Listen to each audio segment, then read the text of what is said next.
Buenos días a todos y muy bienvenidos. Me toca presentar esta ponencia. Vamos a hablar de la producción técnica de las giras y de los festivales. Antes hemos estado hablando con muchos de vosotros y bueno, es un área que es desde luego muy interesante. Sobre todo aquí que estamos rodeados de tanta tecnología y tantos técnicos, tantos programadores. Pero sí es cierto que al final todo esto hay que coordinarlo y hay que manejarlo como si una orquesta fuese para que las cosas funcionen. Además, la creatividad es un punto interesante el que vamos a comentar. ¿Por qué? Porque todo lo que se hace en el proceso creativo se junta con un marco de ingeniería y de seguridad. Y todo eso debe acoplarse o debe intentarse acoplar, ¿vale? Para ello contamos con Miguel González y con Enrique Sánchez, pero Enrique Sánchez ha sido víctima de un gran catarro, así que no va a poder venir. De todas formas, Miguel González pues, es un gran profesional, tiene mucho bagaje, muchas historias que contar y mi labor aquí va a ser pues, tratar de sacarle toda la información que podamos, ¿vale?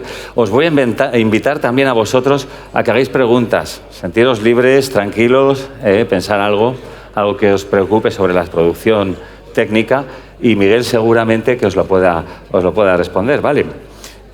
Miguel González además tiene un perfil muy curioso. Ya le preguntaremos, pero bueno, ha sido técnico, operador, viene de la iluminación, es un gran diseñador y operador de sistemas de iluminación y también lleva muchísimos años coordinando y planificando, haciendo toda la producción técnica de grandes giras y grandes festivales, como por ejemplo el de la Summer Story, que ya sabéis que es un festival que se autoproduce y autogestiona desde Fluja Audiovisuales.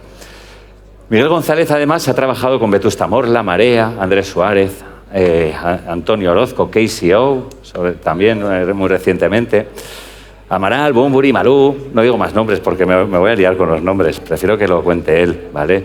Y además Miguel González es una de las personas que cuando Trade Formación, cuando empezábamos a hacer los programas formativos de Trade para trabajar la cantera de técnicos para el espectáculo, pues fue una de las personas clave que me ayudó muchísimo, nos ayudó muchísimo para desarrollar un programa que ya lleva muchísima cantera creada. Era el programa del Máster de Iluminación de Espectáculos. Él fue profesor y fue de alguna forma el que nos ayudó a conducir todos los contenidos. A día de hoy ya veréis que al final la pantalla LED, la proyección, todo también es luz y tendemos a integrarlo. Si bien son campos muy diferentes, pero por lo menos desde la parte de formación sí que lo integramos, iluminación y vídeo. En cualquier caso, bueno, vamos a recibir con un fuerte aplauso a Miguel González y así se anima a venir y a contaros alguna peli. Miguel. Hola, ¿qué tal? Venga. Neko. Siéntate aquí, por favor. Gracias por la super presentación. Bueno, ahora te toca a ti, chaval. Bueno, pues nada, bienvenido, Miguel. Gracias. Se ha escapado de la oficina. Miguel trabaja aquí en Fluge, también en el desarrollo de todo tipo de producciones, presupuestos, asegurándose de que todo funcione, de que todo esté bien. También hace trabajo de terreno. Pero bueno, Miguel, yo ya he hablado mucho. Cuéntanos un poco. Yo creo que sería interesante, ya que además tenemos aquí muchos visitantes jóvenes. No veo ni una calva por aquí, o no sé si es la luz, pero creo que sois jóvenes, nosotros ya no lo somos tanto y yo creo que estaría bien, de alguna forma, que nos cuentes cuál ha sido tu peli, porque yo me acuerdo, yo cuando era joven veía gente que tenía éxito profesional y me gustaría llegar alguna vez a eso y decía, joder, ¿qué le habrá pasado? ¿Le habrán tocado con una varita o qué es lo que ha pasado en ese proceso profesional? Cuéntanos un poco cómo ha sido tu trayectoria. Bueno, mi trayectoria es, no sé si particular, igual tiene coincidencia con muchas personas de mi generación. Yo realmente empecé vendiendo camisetas en el merchandising cuando tenía 19 años con un grupo que se llama Celtas Cortos de Valladolid. Yo me movía en el ambiente en Valladolid un poquito de de lo que es la música de, pues eso, de local, etcétera, con un montón de amigos que estaban relacionados con el backline, que estaban relacionados con la técnica. Y bueno, pues empecé vendiendo camisetas. Me llamó muchísimo la atención desde siempre lo que eran las estructuras. Entonces se montaban gran support con patas, con 6, 8 patas para las giras. No se llevaban escenarios de layer, era bastante diferente. Aunque tenga este aspecto tan joven, tengo mi edad. Y entonces yo así empecé. Hubo una vacante en ese momento, en la gira de Celtas Cortos, para montar estructura. Yo, como siempre, por las mañanas les ayudaba a montar y a mover hierros y tal. Pues me dijeron, oye, ¿te apetece? Y dije, claro. Yo, claro, estaba deseando, ¿no? Entonces dejé la parte de merchandising y empecé montando estructuras. Y a partir de ese día ya no paré. Sí que es cierto que siempre me gustó tanto que me proyecté para intentar, o en mi cabeza siempre lo tenía, ser bueno en lo que veía que hacían los demás. Me fijaba en los diseñadores de entonces, en los operadores, en la gente que estaba ahí arriba. Yo consideraba que estaban ahí arriba, y siempre mi proyección fue decir, yo quiero llegar ahí arriba. Y ese trabajo pues fue poquito a poco. Sí que es cierto que creo que ahora hay una gran fortuna en que la formación de una profesión tan bonita como es esta, como es el espectáculo en vivo, haya formación, haya escuelas que realmente están trabajando en el espectáculo en directo desde la práctica, desde la realidad. Haya institutos que estén formando a un montón de lo que entiendo serán futuros profesionales. Yo, como no sé si consejo o como yo veo a veces la vida, ¿no? Yo lo que creo es que si algo te gusta y te apasiona, te tienes que proyectar siempre en mejorar e intentar en la parcela que te toque ser el mejor. Estoy montando estructuras, sé el mejor. Estoy organizando los camiones, sé el mejor.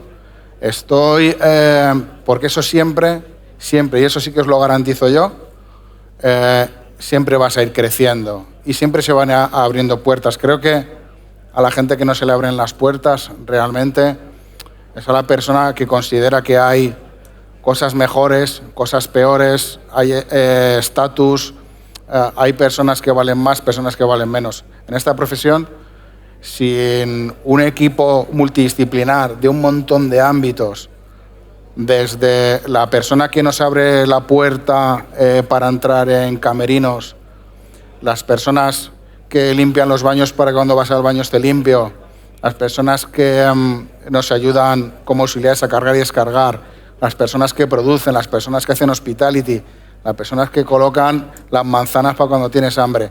Sin eso no se puede realizar un show. Entonces, en cada ámbito que hagáis, intentar ser los mejores, intentar siempre proyectaros.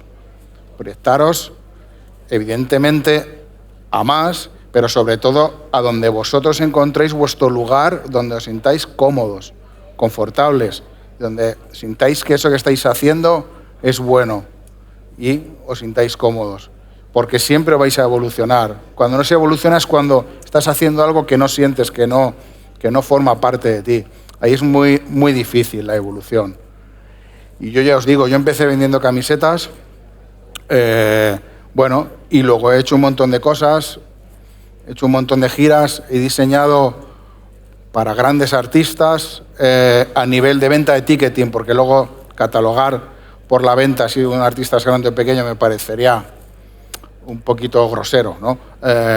Para un montón de artistas de muchas índoles. He viajado muchísimo a América porque he tenido la fortuna de contar con la confianza de artistas que han viajado por el mundo, y eso todo lo ha hecho un chico de barrio, de familia humilde, que empezó vendiendo camisetas y al final he tenido la fortuna, con esfuerzo, ganas, inquietud y ganas de siempre hacerlo bien, he tenido la fortuna de recorrerme el mundo, de trabajar en lo que me gusta, de disfrutarlo, de seguir aprendiendo cada día y de ir evolucionando y hacer cada día mejores proyectos. Muy bien.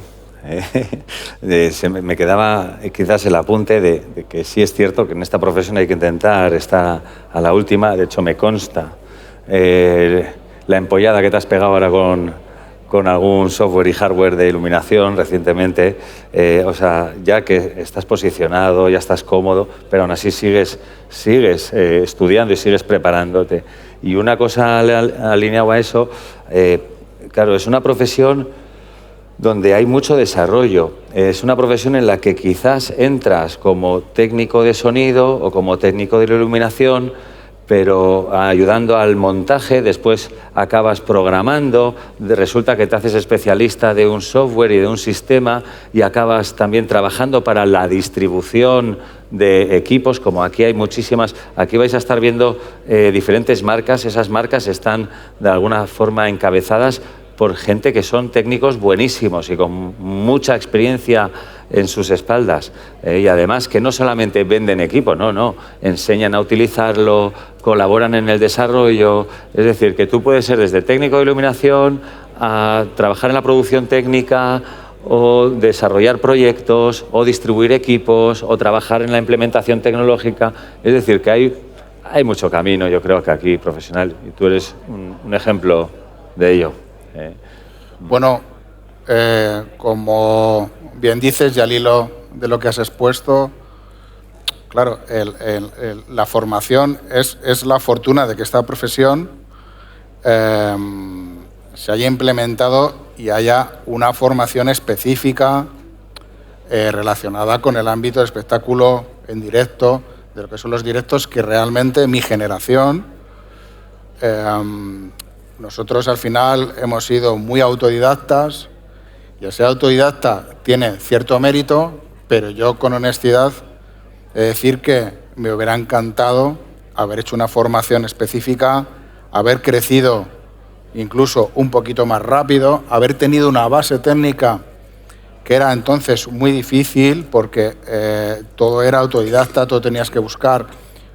Evidentemente hace 20 años pues la información que tenemos en cualquier plataforma online, llámese YouTube, Vimeo, etcétera, no existía, y eso pues hacía que el crecimiento, incluso hacía la cantidad de profesionales que tenemos hoy, era impensable, porque era muy difícil esa formación. Al final te formabas a base de prueba-error, y esa formación, claro que tiene que ser continua. Yo es que no concibo ningún profesional, por aquí hay alguno que nos conocemos de hace muchos años, que también se sigue formando. No hay otro camino, no hay otro camino. No hay otro camino que intentar ser el mejor, no hay otro camino que intentar estar a la última y sobre todo no hay otro camino que sentir lo que estás haciendo. Y para sentirlo y para ser un buen profesional tienes que aspirar a estar al día y al tener un amplio conocimiento, porque eso te va a dar un abanico grande de posibilidades. Si solo sé hacer una cosita y me centro, pues bueno, el abanico se va a ir cerrando, claro. Bueno, vamos hacia la faceta de producción técnica. Yo te he visto currelar en unas situaciones terribles y sé que siempre hay problemas por todos lados, si no, no habría trabajo, ¿no? Pero ahora que estamos debatiendo mucho sobre la producción artística, la creatividad, al final todos los proyectos pues nacen en una cabeza.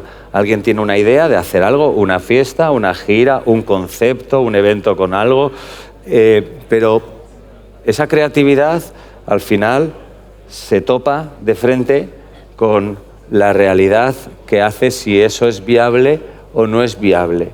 En este sentido, ¿cuáles son las decisiones que determinan si una producción puede ser viable o no viable en las primeras fases de la producción? Bueno, cuando se plantea sobre el papel cualquier tipo de producción, al principio sobre el papel, sobre el diseño en 3D y sobre, digamos, la teoría, suele ser casi todo aceptable. Cuando realmente eso se va aterrizando, ¿qué interviene? Pues bueno, como siempre hay que hablar de la partida presupuestaria, quiero decir que eso nunca es sin límite, creo que ni las Olimpiadas pueden decir que tengan un presupuesto sin límite, aunque se aproxime a sin límite. Entonces, primero es valorar qué recursos económicos tengo, esa horquilla, ¿no? Porque tampoco es nada exacto, no es voy a comprar una piruleta que vale 20 céntimos y van a ser 20 céntimos. Eso siempre tiene una horquilla, tiene unos márgenes, porque estamos hablando del directo, hay contingencias, hay, no llamarlo emergencias, pero cosas que van surgiendo nuevas, y dentro de eso interviene mucho lo que se llama la preproducción. La preproducción es estudiar lo que yo necesito para llevar a cabo el proyecto. Eso es la preproducción. Eso es lo primero que se hace. Cuando se preproduce, ¿qué necesitamos? Necesitamos un diseño técnico, algo que realmente se ha creado, es lo que es el concepto, y a partir de ese diseño técnico tenemos que valorar pues, un montón de cosas. Tenemos que valorar un calendario, es decir, yo puedo plantear, si hablamos de una gira o hablamos de un festival en determinadas fechas, con qué recursos yo voy a contar. Y si ese calendario está muy apretado y si hay back-to-back, es decir, un show y al día siguiente otro show, si soy capaz de llevar a cabo ese montaje 2 días seguidos. Y si necesito llevar a cabo ese montaje 2 días seguidos, ¿qué preparación, qué pre-preparación técnica necesito? Es decir, yo si voy a una gira tengo que mecanizar prácticamente todo, porque si no, no es viable. No es viable. Ahora mismo, si no hago una planificación y una preproducción buena, las giras no se hacen viables, porque cada vez, digamos, se intenta buscar y rizar un poco el rizo en lo que es la parte técnica y lo que es la parte visual, que sea más atractiva. Tenemos la parte logística, es decir, pues todos sabemos que vamos a tener que llevar la carga en algo, en unos camiones, en un camiones más grandes, camiones más pequeños. Tenemos la parte de dónde vamos a montar eso, es decir, lo vamos a montar en un escenario de layer, lo vamos a montar en una arena, en un pabellón, en un teatro. Toda esta preproducción hace que aterrices el concepto artístico, el concepto técnico, valorando todas estas partes para que al final se pueda llevar a cabo en los diferentes venues, en los diferentes lugares donde se va tal. Nos encontramos también que muchas giras,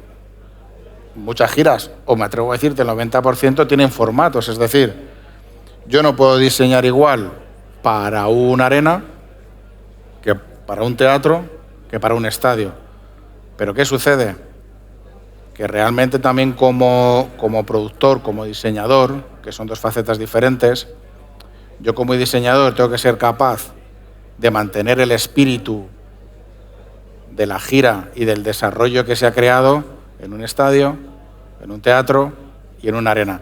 Y al final esa es la clave final, que a nivel artístico el productor sea capaz de no perder el espíritu independientemente de en qué lugar lo vayas a hacer y independientemente de las dificultades añadidas a cualquier evento y show en directo, porque todo evento en directo tiene dificultades.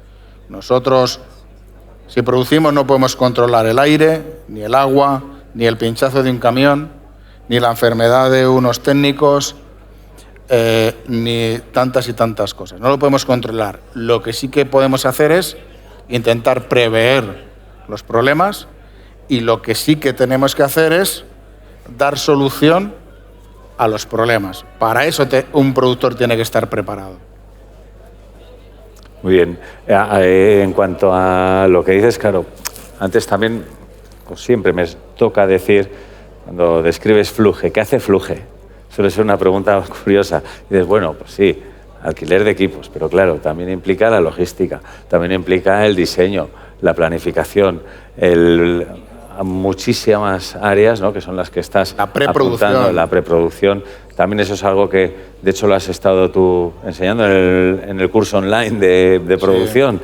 Sí. Pero es cierto que en todo eso, al final hay un elemento denominador común que es el aprovisionamiento tecnológico. Aquí estamos viendo iluminación, sonido, vídeo, estructuras.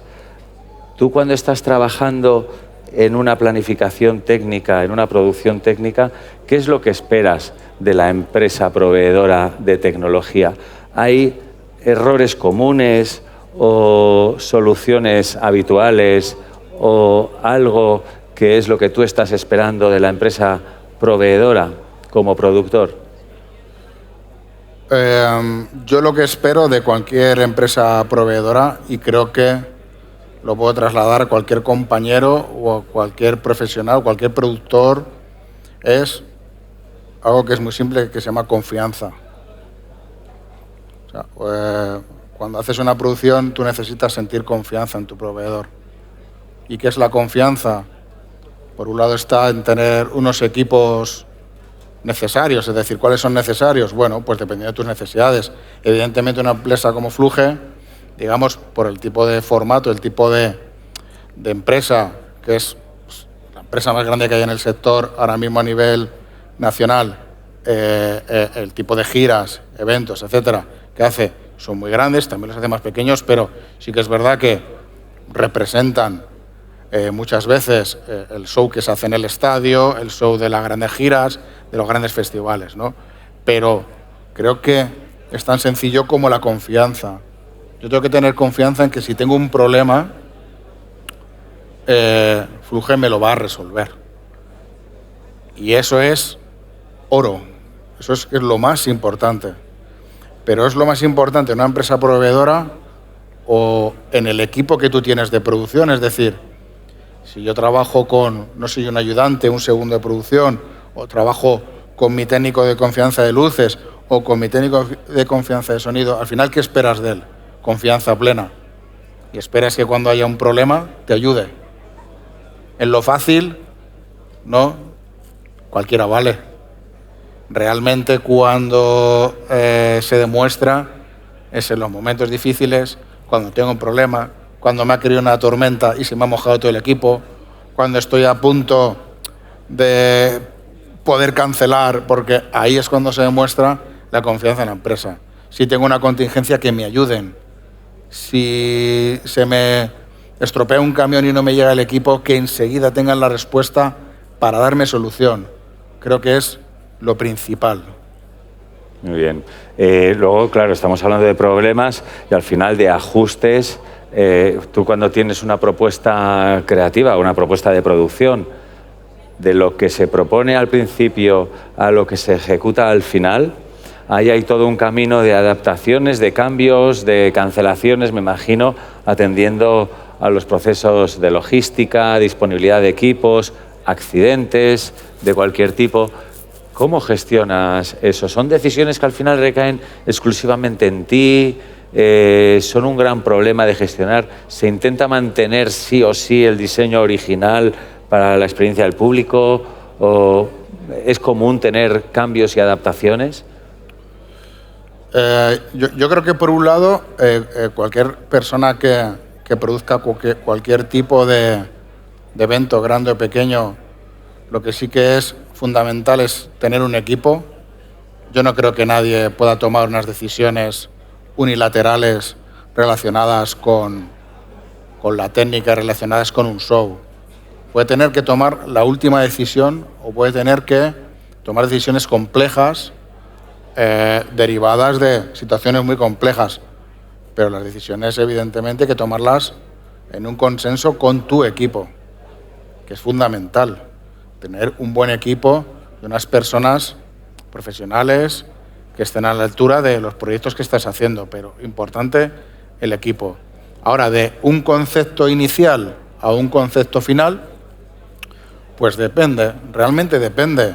Habrá veces que ese concepto sea muy fiel a cómo se empezó, primero porque hay muchísimos medios económicos, técnicos y humanos para llevarlo a cabo, y habrá otras veces que ese concepto que se ha creado de una manera inicial hay que adaptarlo a los recursos económicos, a los recursos humanos, al calendario, que el calendario siempre nos va a mandar, a los venues donde voy a ir. Yo al final, imagínate, pues pienso que voy a hacer, me invento teatros, voy a empezar por lo pequeño y de repente tengo tal éxito que doy el salto a los Arenas.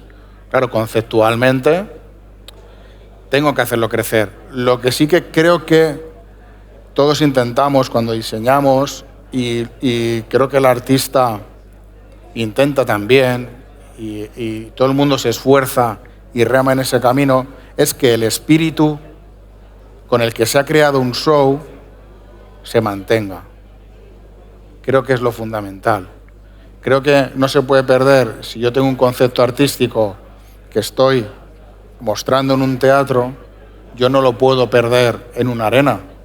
Y si tengo un concepto artístico, porque al final el concepto artístico, digamos que es lo que identifica a ese artista, es su foto, es lo que da personalidad a su show. Y eso siempre hay que mantenerlo. Si como productor, diseñador, etcétera, yo no consigo eso, he fracasado. Y suena muy grave la palabra, ¿no? Pero es que esa es la labor.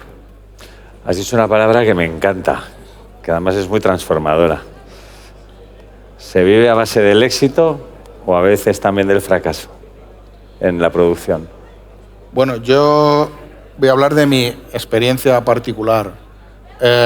Creo que, sin usar la palabra fracaso, creo que, aunque sea una frase muy manida y que es una frase muy gastada, todos los profesionales que nos vemos aquí hemos aprendido de los muchísimos y muchísimos errores que o hemos cometido o en los que nos hemos visto involucrados. Solo hay una manera de aprender, porque aparte es una profesión donde hay muchas variables, donde suceden un montón de cosas. Y entonces tienes que adquirir la experiencia y esa base de errores. No hay otro camino, no hay otro camino. Y saber aprender y saber ser humilde de cuando cometo un error, decir, sí, yo he cometido el error. ¿Por qué? Puede ser porque no estuviera del todo preparado y me haya lanzado a la piscina y no era el momento. Y siempre tengo que tener la humildad para corregirlo. Y eso será lo que me hará crecer y me hará grande o me hará evolucionar. Creo que sin asumir el error no hay evolución humana, es que lo pienso así. Qué bien, ha quedado muy bien esta parte, me encanta, la comparto la respuesta. Bueno, otra cosa, claro, tú tienes experiencia en gira, festivales, teatro. En cuanto a gira, festival, superevento corporativo, ¿dónde te sientes más confortable? ¿O qué pinceladas podrías dar de cada cosa? ¿Qué pros y contras? Bueno, tampoco no podemos extendernos aquí mucho, pero bueno, yo creo que la gente que quizás se entiende el espectáculo como una cosa igual, que al final las tareas son muy similares, pero claro, una gira que tú de hecho acabas de llegar del otro lado del mundo, o un festival donde es un espacio controlado, narices, controlado, pero es un espacio único, o un evento corporativo donde parece que hay café y bollitos y demás. ¿Qué nos puedes contar al respecto? ¿Con qué te quedas? Bueno, a ver, yo es de decir que soy carné de gira, ¿no? Es en lo que más experiencia tengo, lo que más he disfrutado y lo que más me ha permitido viajar, conocer el mundo no entero, pero he de decir que soy una persona súper afortunada. Yo América lo conozco de norte a sur y hablo del continente. Conozco Europa, conozco parte de Asia y eso me lo ha dado mi trabajo y mi profesión, y eso tengo que estar agradecido eternamente. Dicho esto, creo que de las tres partes que has hablado habría más, ¿no? Pero porque bueno, las orquestas, si nos ponemos, también hacen shows y espectáculos, y es un ámbito totalmente diferente. Lo que tenemos en común es que en todo esto que has descrito contamos con unos medios técnicos común. En todos hay sonido, en todos hay vídeo, en todos hay luces, en todos hay una producción, posiblemente un escenario, posiblemente esperemos un público, ¿no? Si no, mal.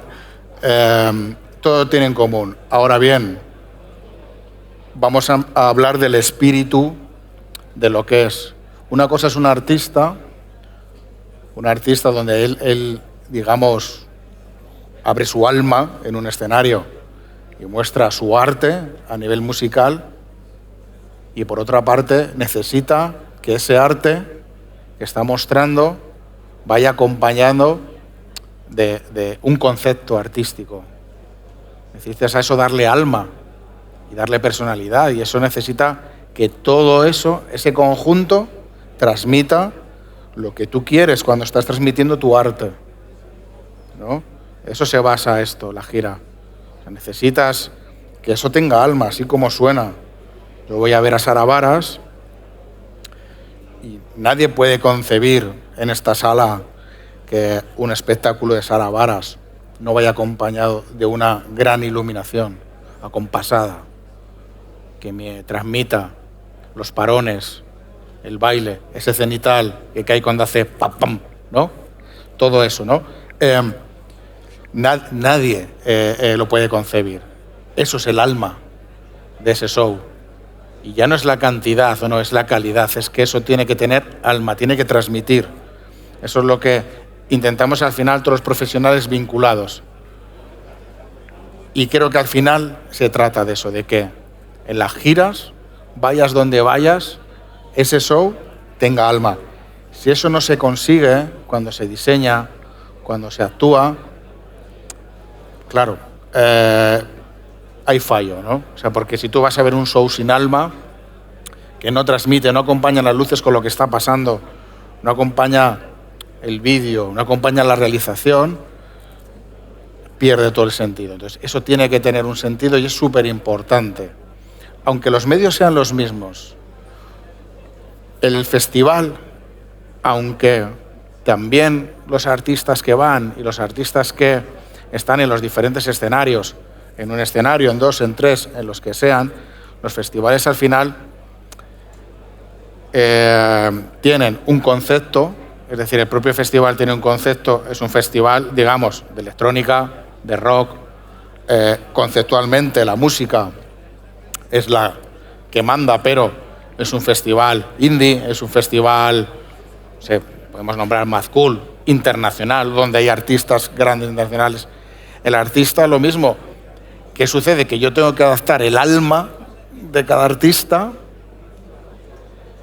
al escenario que toca. Y ahí viene la supercomplejidad de un festival de entidad, porque todo artista quiere llevar su alma, el alma de su show, a su slot, a cuando toca, ¿no?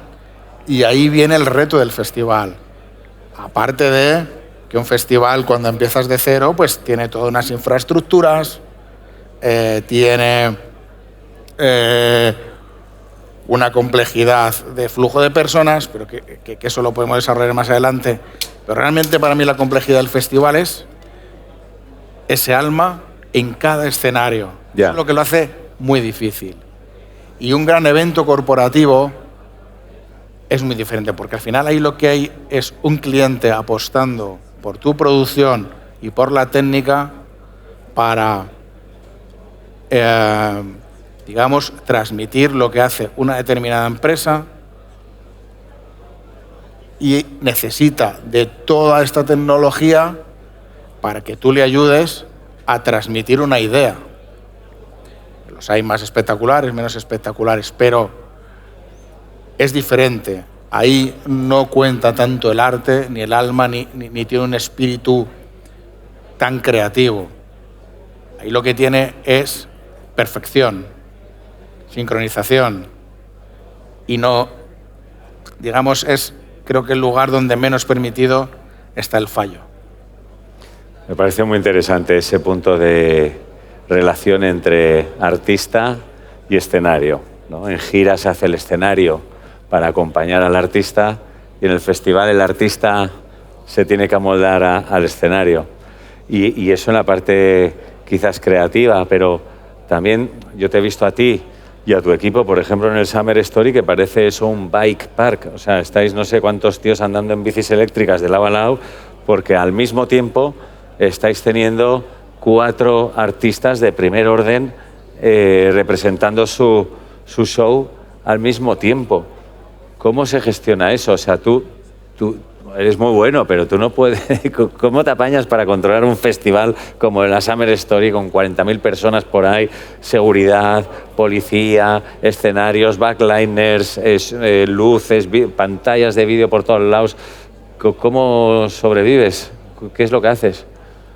Primero, lo que hablábamos de la preproducción. Tenemos un espacio donde vamos a celebrar ese festival y a partir de ahí empieza el análisis, es decir, dónde yo puedo ubicar mis escenarios, por dónde va a entrar la gente, cuántas personas espero, ¿no?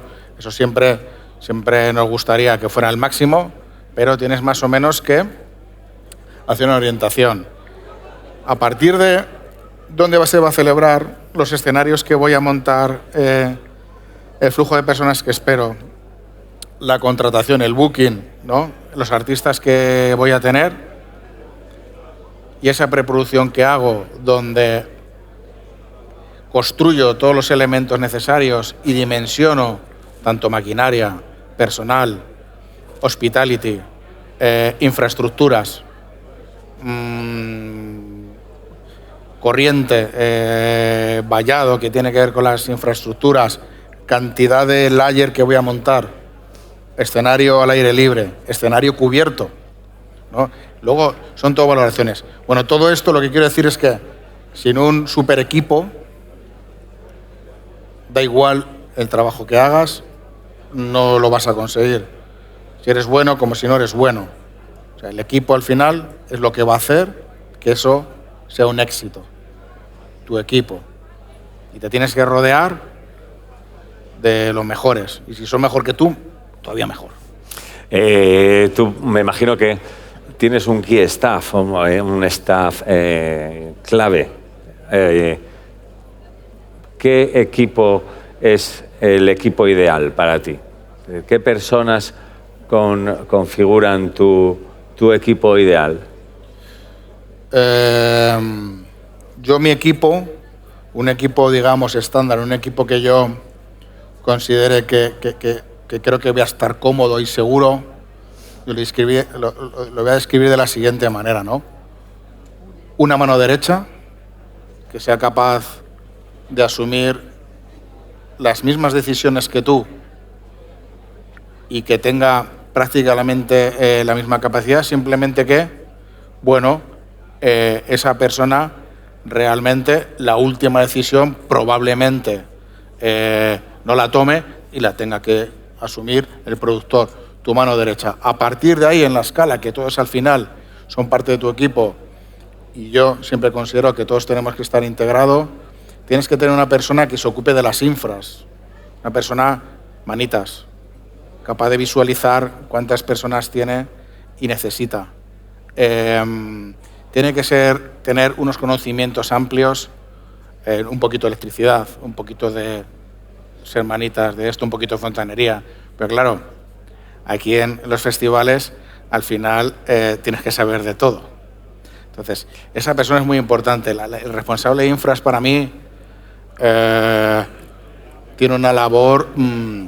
sin eso, sin un buen responsable de eso, es muy difícil. Tienes que tener una persona de hospitality. Hay que darse cuenta que el hospitality al final esa responsabilidad tiene que ver con todos los artistas que van a pasar por tu festival. Tiene que ver con sus camerinos, con su catering, con sus transfer. Es decir, cómo los voy a traer, lo que van a comer. Lo que van a comer me lo han pedido. O sea, esa labor es complejísima, complejísima. Y necesitas un muy buen perfil para atender, al final, las personas que forman parte de tu festival.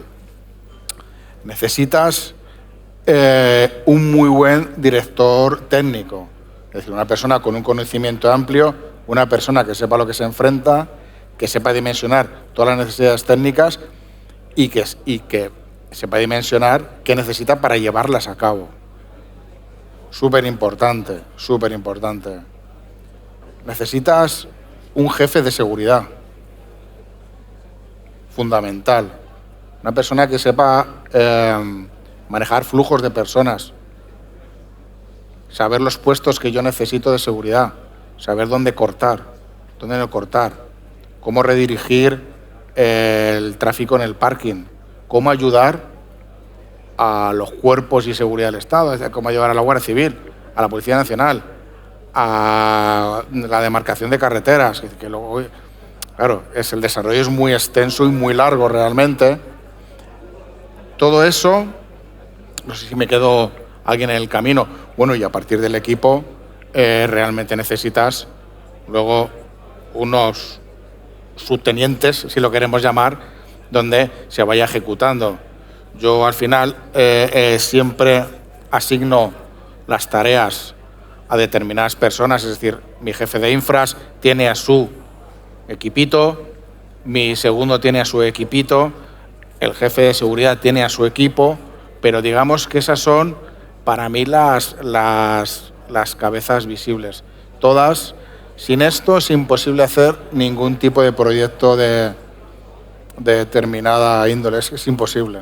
Sí, has mencionado una serie de nombres, el de la seguridad de las personas. Hemos estado recientemente dando clases también con Raúl Valera, que se dedica en exclusiva a eso, muy bueno. Nos ha dado unas pinceladas terribles en lo que la seguridad puede suponer, una avalancha, las vías de escape, los aforos, la medición de aforos, los extintores, muchas cosas. Luego también estuvimos con Ana Alonso de Prevenevent, viendo todo lo que es la prevención de riesgos laborales. Porque claro, en un festival igual tienes a cientos de personas trabajando, pueden ocurrir, bueno, y ocurren normalmente, solo por estadística, de 100 personas, una se rompe una pierna, eso fijo, hasta en una excursión. Bueno, los de los centros habéis venido menos de 100, ¿no? Creo que no os tenéis por qué romper nada, entonces, pero si fueseis 100, seguro que uno se rompía algo. Bueno, la prevención de riesgos y luego la certificación también. Es una pena que no haya podido venir Enrique Sánchez, pero Enrique Sánchez, como técnico competente, es una persona con vital importancia en la activación de los espacios. Al final estamos hablando de estructuras efímeras. Se monta para unos días o un día y se desmonta. Son estructuras que se desmontan muy rápidamente, pero que soportan muchos kilos y al final es como hacer una casita para un día y desmontarla. Pero la importancia de cumplir con la seguridad y que venga un aparejador, un ingeniero, alguien a certificar que eso va a aguantar el peso. Es decir, tú no puedes hacer ningún show sin que tenga una certificación, ¿vale? La estructura. Eso es lo que hace Enrique Sánchez. Y este era un punto curioso donde a mí me hubiese gustado linkarlo contigo en este momento para decir cómo es vuestra convivencia, cómo vives, pues al final, claro, tú tienes que hacer un cometido que es montar todo, que todo funcione antes, durante y después que se recoja.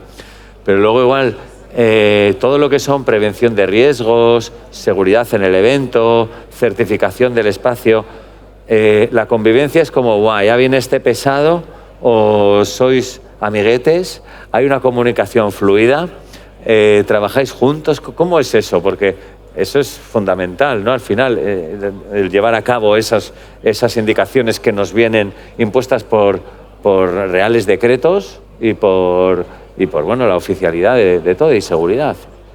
Bueno, yo no creo que se viva como viene este pesado. O sea, realmente es alguien que forma parte de tu equipo, no en el campo, en el día a día, evidentemente, pero sí alguien que tiene que ser de tu equipo.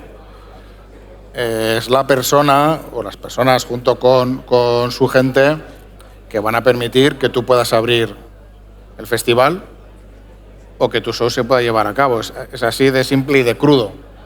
Y si en esta certificación y sin la valoración del técnico correspondiente no se puede celebrar nada legal, ¿no? Luego ya entraríamos, no se puede celebrar nada legal. Así de importante es, claro, súper importante. Y por supuesto, trabajas en colaboración. Yo, si Enrique mañana me dice que faltan 20 toneladas de contrapeso en un escenario layer, sé que faltan 20 toneladas. No pongo en duda que faltan 20 toneladas. Le consultaré por qué, me inquietaré que me falten 20 toneladas. Me genera cierta inquietud. ¿Cómo hemos llegado a esto, no? Que falten 20 toneladas y tenga que ir corriendo a buscarlas, ¿no? Piedras al río, no, mentira. Pero evidentemente él hace unos estudios. Y hace unos estudios para que ese evento sea seguro. Luego podemos entrar en matices. De, uy, es que esto que me estás diciendo, Enrique, macho, puedes ahí... Pero al final, lo que es el grueso es importantísimo. Pues luego os contaré una anécdota sobre lo que es que se te rompa una estructura, ¿no? Pero es que yo no quiero vivir que se me rompa una estructura. De verdad, ese momento es algo terrorífico. No quiero que, si estoy en un lugar donde puede haber rachas de 80 kilómetros por hora, nadie haya analizado que a partir de 60 kilómetros por hora corre riesgo la vida de las personas. Yo no quiero vivir eso. Así de simple. Entonces, estas personas lo que hacen es analizar todo esto, aparte de la legislación y aparte de tal, y de lo que te están diciendo es que lo que tú estás montando y como tú lo tienes montado es seguro para el público. Creo que es algo fundamental. Luego creo que está lo que son la prevención de los riesgos laborales a nivel individual de las personas, que evidentemente tiene que ser así.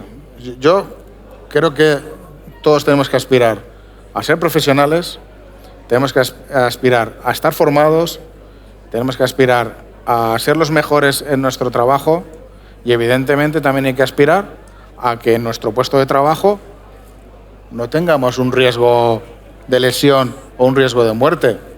No sé, es como muy básico, ¿no? El pensar que eso me está fastidiando, no lo sé. Sí que es cierto, y quiero decir, tampoco voy a ser aquí más papista que el Papa, ¿vale?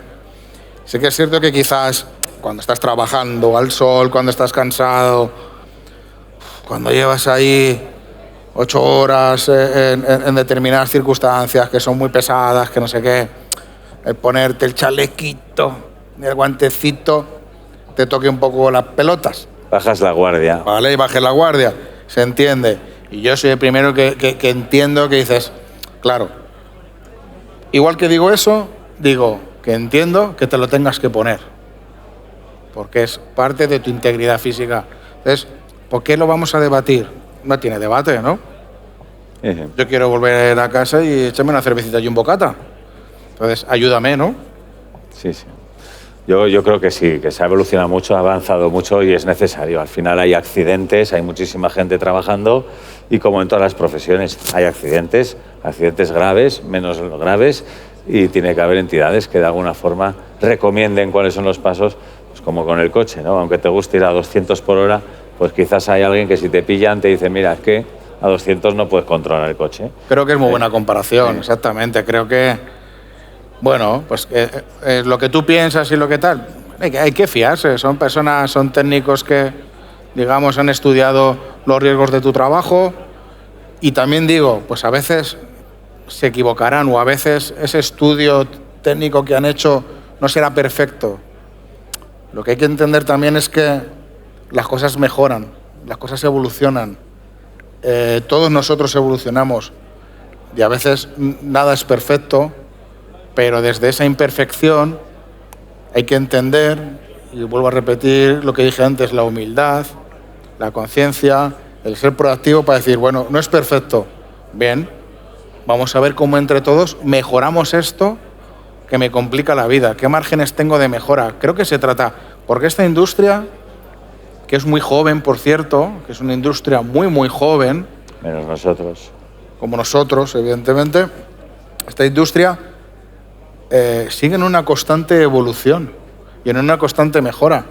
Si comparamos un show de hace, no hay que irse tan lejos, 10 años, es que no tiene que ver con el de ahora.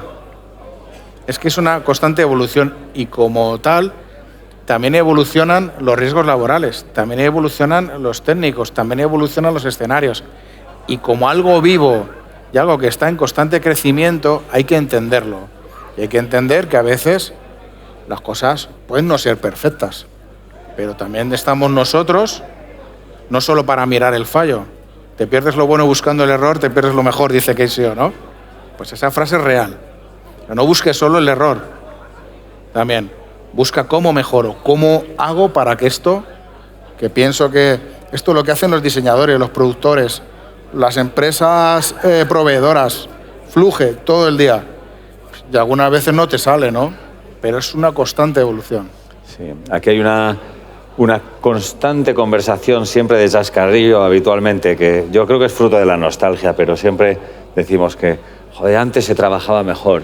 Antes, hace 15 años, era todo... Yo creo que no. Yo creo que se han aplicado un mogollón de procedimientos, procesos, la tecnología ha mejorado. Bueno, luego alguno igual por ahí me echa alguna bronca. Pero yo creo que a día de hoy que haya normativa, que se haya evolucionado, que los protocolos estén claros. Yo creo que aquí en el control pues no habrá nadie fumándose un porro.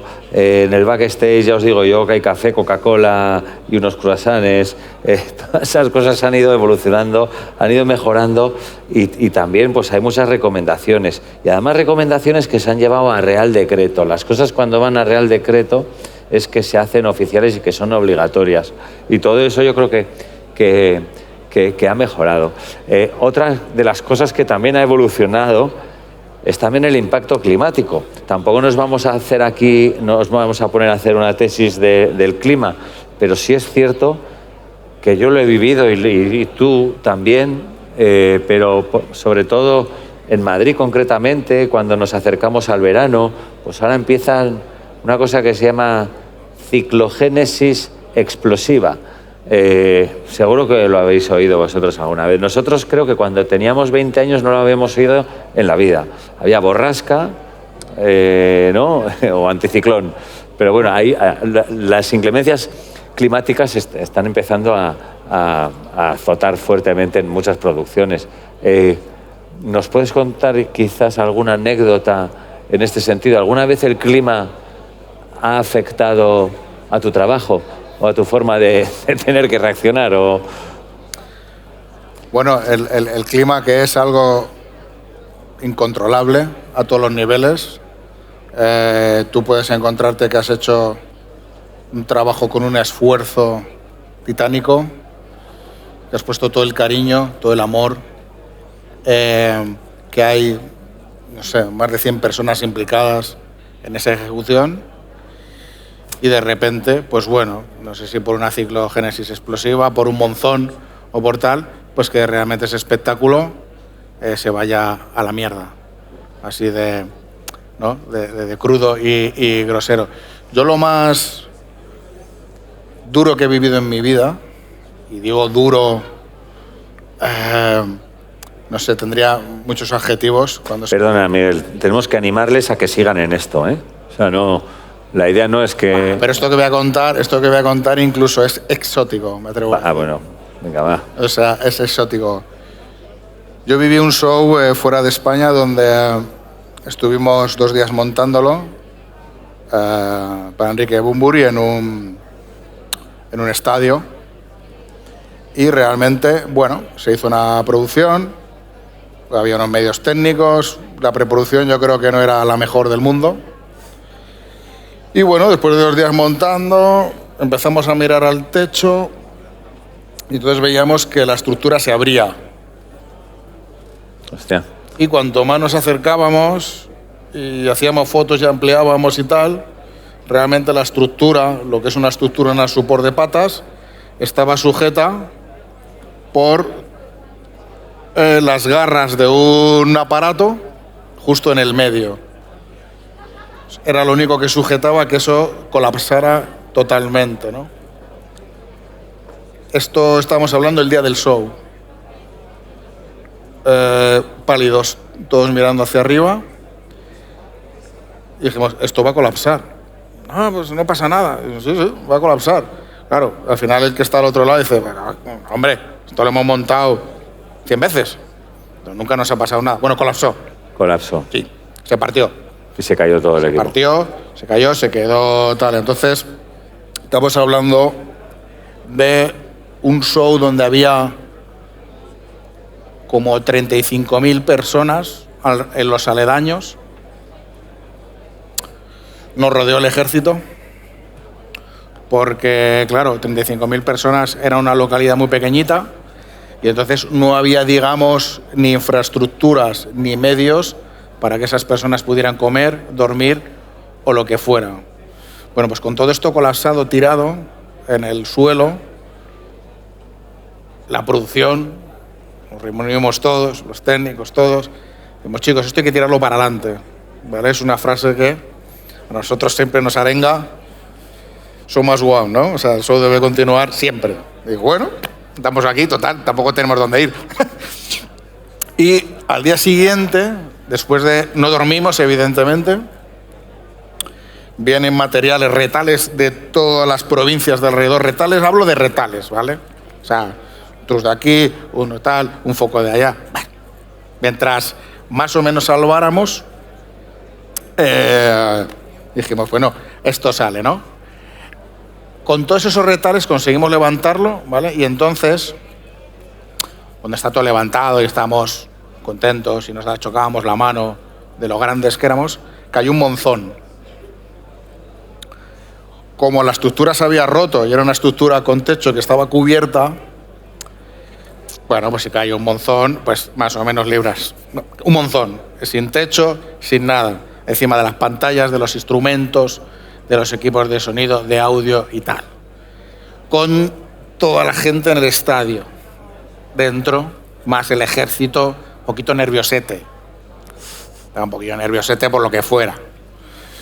Entonces ya, la última reunión que tenemos a 1h30 de empezar con el monzón. Cuando hablo de monzón es como que te caen cubos de agua en la cabeza y, no sé, yo me llegaba el agua como por la rodilla, en el estadio iba chapoteando. Ya, de hecho, iba descalzo porque como perdí los zapatos en los barrizales, era como todo muy dramático, pero bueno, ahí estábamos, ¿no? Entonces, el artista se sienta con nosotros y me dice, Miguel, ¿qué tenemos de luces? ¿Qué funciona? Le dije, Enrique, nada. Dice, hombre, nada. Algo funciona. Y digo, las luces del estadio. Dice, tenemos luces. Le pregunta al técnico de PEA, ¿qué tenemos de sonido? Bueno, a ver, el sonido ha sufrido menos porque resbala más. Funcionan como un 50% de cajas de cada lado, su grave va mal. Dice, tenemos sonido. Y llega el backline, que lo había tapado todo con carpas, dice que, bueno, tenemos show, ¿no? O sea, las circunstancias fueron tan extremas que al final lo que eso hizo posible fue que el artista, el propio artista, aunque todo era una mierda como un castillo, dijera, si ya estamos aquí, llevamos 3 días sufriendo, nos ha caído un monzón, se ha roto el escenario, vamos a hacer el show. Y eso al final, toda esta historia, eso fue mágico. Eso fue mágico. En las peores circunstancias que yo he vivido en mi vida, hicimos un bolo, tocaron las canciones, se hicieron 2 horas de show. Al final se fue secando y fuimos encendiendo algún aparatillo. Acabamos apagando las luces del estadio, ¿vale? Y los temas finales, incluso se hizo la magia, ¿no? Hasta con humo, que se habían empapado, pero hacía tanto calor que se iba evaporando, ¿no? Y eso al final, es lo que te digo, es como la magia, es como... Con todo eso que pasó, fue un éxito total.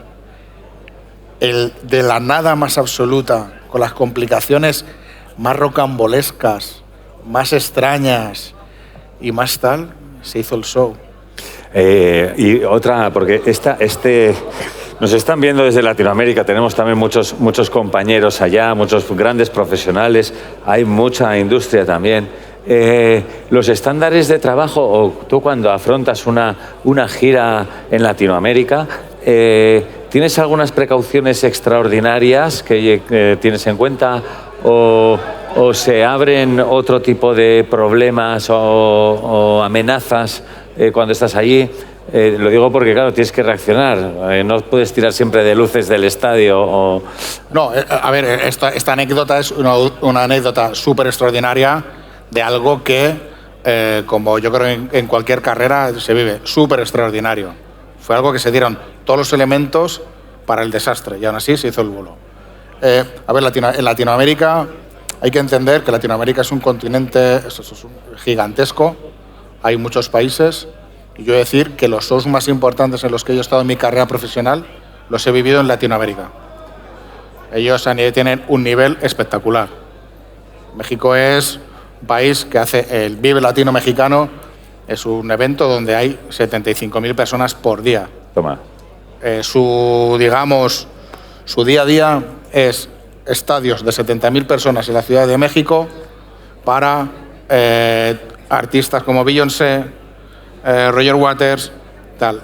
Es una ciudad de 30 millones de personas. Es decir, que no tenemos nada que enseñarles. Ya. Nada. A muchos países de allá. Simplemente que quizás hay otra idiosincrasia también. Los medios igual en algunos ámbitos, no en todos, son diferentes y digamos se trabaja un poquito diferente. Ahora, se hacen shows increíbles. Increíbles. Y hay profesionales increíbles. Nos consta. Muy bien. Pues bueno, chicos y chicas, mayores, jóvenes, todos los que estáis por aquí, me imagino que a lo largo de estos minutos en los que hemos estado comentando y conversando con Miguel, igual alguno tiene alguna pregunta. Vamos ya hacia al final de la presentación, así que si alguien tiene alguna cuestión que quiera comentar con él, mira, ahí tenemos a uno. A ver si algún compañero de Produ puede llevar un micrófono aquí. Está ahí. Cuarta fila. Ah, mira, ahí tenemos. A ver. Hola, ahora. Bueno, yo soy estudiante de producción en el Clara Campoamor en Junquera. Y yo os quería preguntar al tema de shows de artistas. Ahora se está llevando mucho el tema estadios. Entonces, yo te quiero preguntar sobre, ¿realmente tú crees que existe una rentabilidad en esos estadios de hacer una gran producción, pero en 3 shows, 4 como mucho, antes que una gira, aunque sea más chiquita, pero con 20, 25 shows? Bueno, aquí vamos a desarrollar un poquito tu pregunta. A ver, la rentabilidad monetaria de hacer un estadio dependerá un poco de la venta de tickets, ¿no? Ya sabes que hay artistas internacionales, incluso ahora nacionales, que solo hacen estadios. Y sí, claro que es rentable. Son producciones preparadas para hacer giras de estadios. Es lo que hacen. Su logística, su infraestructura, su personal está preparado para hacer estadios. En España hay que entender que tenemos una evolución en el mercado y en el consumo de la música y en el consumo de los espectáculos. Entonces, en España también hay que entender que somos un país europeo, pero somos un país pequeño, ¿no? Tenemos una cantidad de población, no sé qué habrá en España, en ECO, 45 millones, 50. Vale. En Ciudad de México viven 30 millones de habitantes. Quiero decir que, con todo y con esto, el hacer estadios en España tiene su complejidad, porque llenar un estadio en una población, con la población que tenemos, bueno, es un mérito, ¿no? Si solo miras y solo buscas si a nivel monetario un estadio deja unos márgenes de beneficio brutales comparativamente a una gira, probablemente la respuesta sea en muchas ocasiones no. Pero si lo miramos a nivel de publicidad, a nivel del mérito de hacer un estadio, a nivel del riesgo y de la apuesta profesional, artística de la persona que hace eso, creo que la rentabilidad es grande, porque también hay que atreverse a hacer un estadio, también hay que hacer esa apuesta. Y hay que darse cuenta que los artistas hacen apuestas muy arriesgadas, a veces les salen y a veces no les salen, pero el hecho de ser artista ya genera riesgo, por lo que cantas, por cómo transmites y por un montón de motivos, ¿no? Entonces, a nivel monetario, decir que probablemente, si solo haces uno o dos, no. Pero a otros niveles, te voy a decir mi opinión. Esta es una opinión subjetiva, personal, ¿eh? Sin unos datos que veamos aquí una tabla de Excel increíble, ¿vale? Yo decir que lo aplaudo. Digo, ole, pues igual no lo llenas del todo igual tal, pero te has atrevido y has apostado. Y has apostado además por un show complejísimo. Hacer un estadio es complejísimo. A nivel de producción ya entramos en otra liga, ¿no?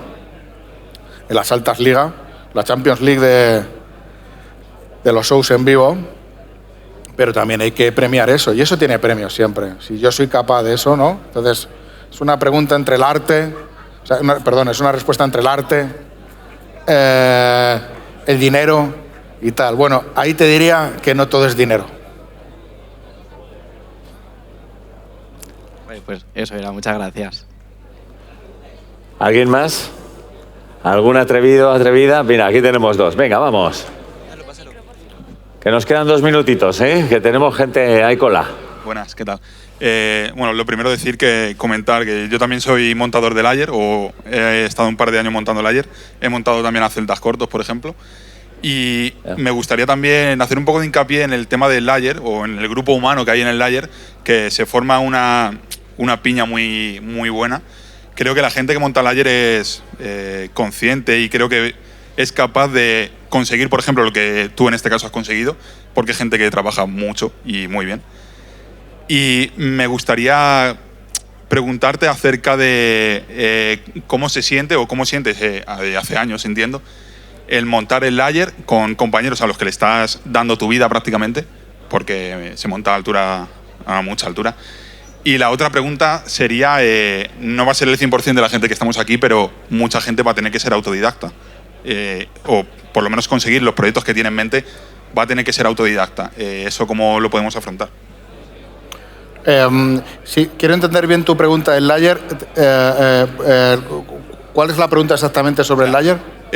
Lo que sentías cuando tenías 19 años en trabajar con gente y en cederles básicamente tu vida.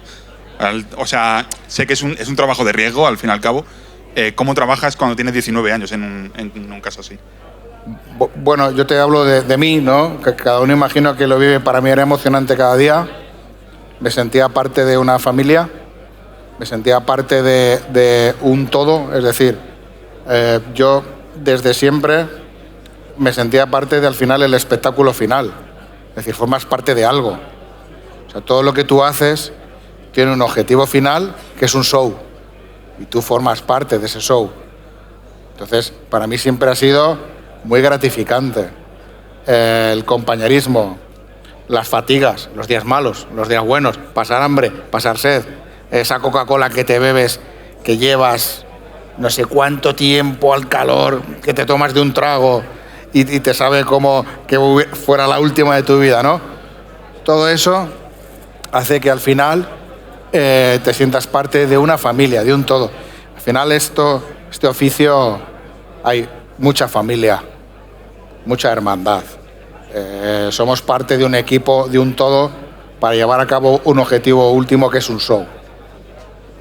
El tema de ser autodidacta, sí, hay muchas cosas que vais a tener que aprender, muchas cosas que vais a tener que pelear, pero sí que os digo que los medios actuales que hay están muy bien, hay muchas oportunidades y lo que sí que también os digo es que hay que trabajarlo. Hay que trabajarlo y hay que tener cierta paciencia. Por dar un curso de una gran MA3 no significa que seas operador. Eso no existe. Y da igual, de eso, de scaffold, de rigger, de lo que sea. Tú te das una formación y te tienes que esforzar. Tienes que practicar y tienes que estar abierto al error, al fallo y a seguir la evolución. Nadie de los que estamos aquí hemos dado un curso y hemos salido al día siguiente a ejecutar el trabajo. Hay que tener un poquito de paciencia. A veces la perdemos, yo el primero, ¿no? Las Vectorworks, que es un software profesional complejo, y dices, joder, pues venga, a diseñar. Entonces, cuando te pones a eso, te encuentras muchas trabas. Pero tengo la posibilidad de ver muchos vídeos, de ver muchas cosas. Entonces, formación, paciencia y práctica. Invertir horas. Cuando invierto horas, siempre me sale bien.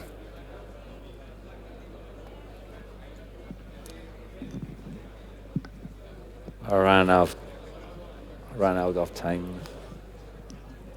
Hola, buenas. Soy Hola. Álvaro, del siglo XXI. Y yo te quería preguntar, porque bueno, yo he coordinado festivales y conciertos aquí en Madrid, desde el Bernabéu hasta el IFEMA y Wanda y Mad Cool. Y como has comentado el Mad Cool, o sea, yo he llevado 160 personas a mi cargo a nivel de seguridad. Quiero decir, has hablado del Mad Cool, de la producción, de esto, del otro. ¿Cuál dirías tú que ha sido la producción más difícil y el mayor conflicto que te has enfrentado en un festival o en un concierto? Quitando el tema monetario, en el barro, hablando. Bueno, creo que el mayor conflicto en una producción es que no venda tickets.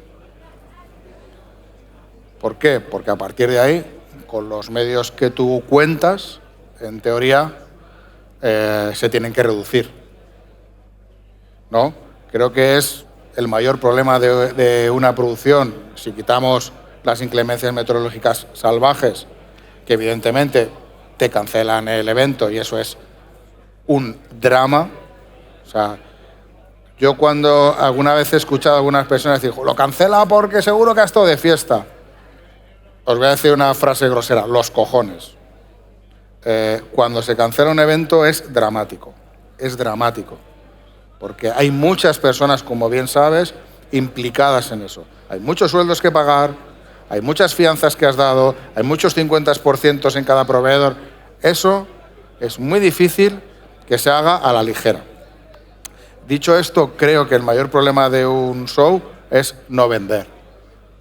Porque al final, si no vendo, es un negocio. Y entonces los recursos económicos que tenía para determinadas cosas los tengo que reducir, por lógica pura, ¿no? O estoy a punto de la ruina, ¿no? Porque pensar que si yo tengo dimensionado un show o un festival donde estoy cubriendo con 25.000 personas y he vendido 12.000, yo ya voy a pérdidas. ¿Hasta dónde me hundo con las pérdidas, no? Y eso es muy problemático, porque todos los que están ahí metidos van a tener que remar para con muy poquito hacer mucho, y es horroroso. Vale, y viendo eso, o sea, lo que has dicho, ¿en algún momento te has planteado abandonar un proyecto o bajarte del barco por algún motivo? ¿Por qué lo has hecho o por qué no? Yo nunca me he planteado abandonar ningún proyecto donde las personas que estuvieran a mi alrededor fueran coherentes y honestas. Nunca. Porque si hay honestidad y coherencia, es lo que os digo, el error, el fallo, las contingencias y los problemas son parte de la vida del día a día de esta profesión. Yo no voy a abandonar nunca a nadie porque las cosas no vayan de todo. Si hay honestidad. Otra cosa es que de repente haya falta de respeto, haya tal. Bueno, es una decisión donde entran las relaciones personales y donde entran el cruzar líneas rojas que nunca se deben cruzar, que es faltar al respeto, que las personas no haya problemas de integridad física, ¿vale? Haya problemas de básicos no cubiertos, desde la comida, el agua, etcétera, etcétera, ¿no? Yo lo que haré siempre en un evento de esas características es subsanarlo. Pero sí que es verdad que puedes estar con personas que no son honestas. Y eso nos pasa en cualquier ámbito de la vida, ¿no? Pero yo nunca voy a abandonar un proyecto. Si es por dificultad, en mi mente no lo concibo. No concibo que porque una cosa sea difícil me vaya a ir. De hecho, para mí será un reto y lo sacaré para adelante. Luego ya decidiré si el año siguiente o si vuelvo a ir a eso, ¿no? Pero a mí una de las cosas que más me estimula, y os lo digo sinceramente, es que las cosas sean difíciles. Gracias. Momento ideal para finalizar. Venga, una última, venga, vamos, venga, una última allí, por favor, y ya finalizamos, ¿vale? Está fácil, ¿vale? Una facilita. Hola, buenas. Mi pregunta va un poco en cuanto al diseño artístico.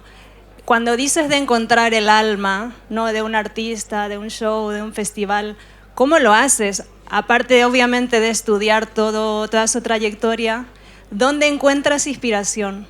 Muchas gracias. Gracias.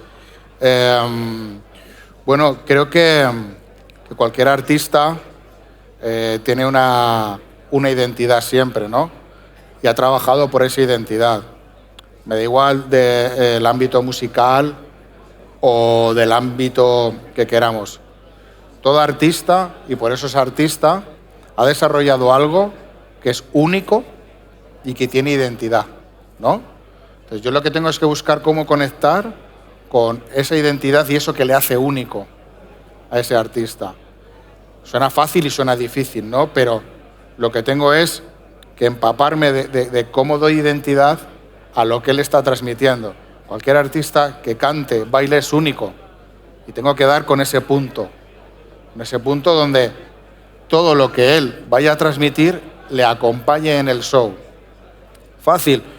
A veces es más intuitivo, ¿no? Y a veces es más complejo, porque digamos que es un artista donde siempre busca la metáfora, imagínate, ¿no? Donde nada tiene que ser obvio, pero sí tiene que significar cosas. Entonces, ahí estás tú para, digamos, analizar eso. Porque el artista muchas veces cuando canta, cuando transmite, no hay obviedad en lo que dice, pero realmente tiene mucho sentido y mucho trasfondo. Pues yo es lo que tengo que acompañar. Y seguramente hay artistas que igual son más obvios y le gusta más lo obvio. Entonces, es lo que tengo que analizar. Tengo que encontrar la identidad de lo que hace ese artista en ese momento. Lo tengo que buscar. A veces me costará un poquito más, a veces un poquito menos y a veces me costará muchísimo. Pero si no encuentro la identidad, nunca voy a poder defenderlo. ¿Sabes por qué?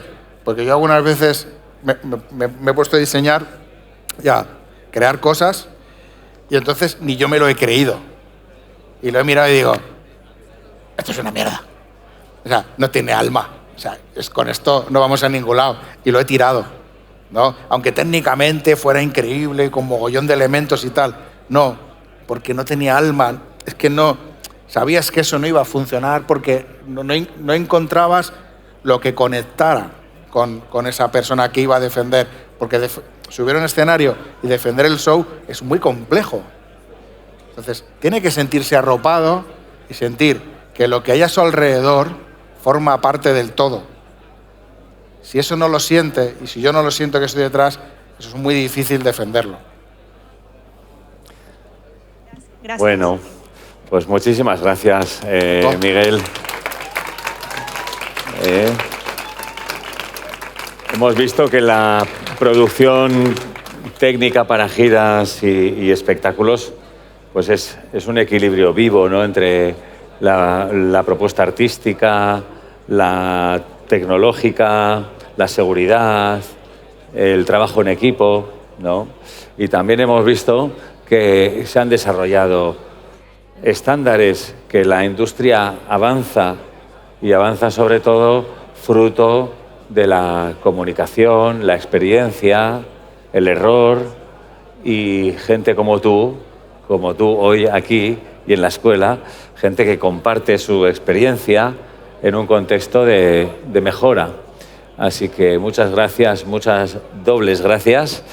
Y nada, y te veremos muy... Bueno, yo te veo ahora en el despacho, o sea que... Gracias a todos también por estar aquí. Gracias, chicos, por venir.